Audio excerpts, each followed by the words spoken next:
Hello everyone, welcome back to my channel. তো দেখো আজকে আবার নিয়ে আসলাম নতুন একটা রেসিপি।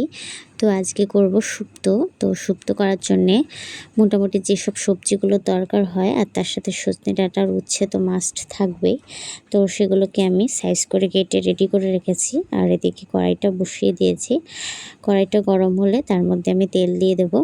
তারপরে তেলটা গরম হলে পাঁচ ফোড়ন, তেজপাতা আর কাঁচা লঙ্কা ফোড়ন দিয়ে একে একে সবজিগুলোকে এর মধ্যে আমি দিয়ে দেব। একটু নেড়েচেড়ে সবজিগুলোকে ভালো করে উল্টে পাল্টে একটু ভেজে নেব। একটু ভাজা হয়ে গেলে এর মধ্যে আমি সজনে ডাঁটাটাও দিয়ে দেব।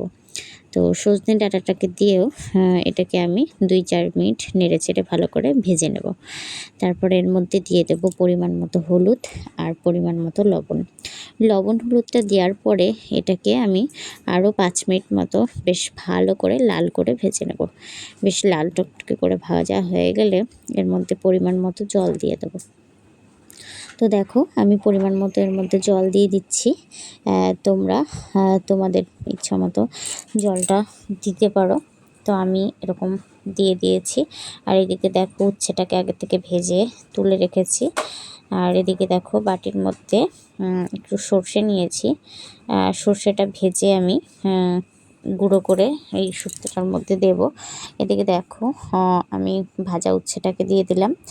আর সর্ষেটাকেও ভেজে গুঁড়ো করে নিয়েছি, এটাকেও এবার আমি দিয়ে দেব। তো সর্ষেটা দেওয়ার পরে ভালো করে নেড়ে চেড়ে 5 মিনিট মতো রান্না করে নেব। 5 মিনিট মতো রান্না করা হয়ে গেলে তো দেখো শুক্তোটা অলমোস্ট রেডি হয়ে গেছে। সব সবজি খুব সুন্দরভাবে গলে গেছে, মিশে গেছে।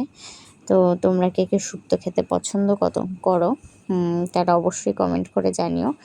আর আমার ভিডিওটা কেমন লাগলো অবশ্যই জানিও। আবার দেখা হবে নতুন কোনো ভিডিওতে। এখনকার মতো টাটা।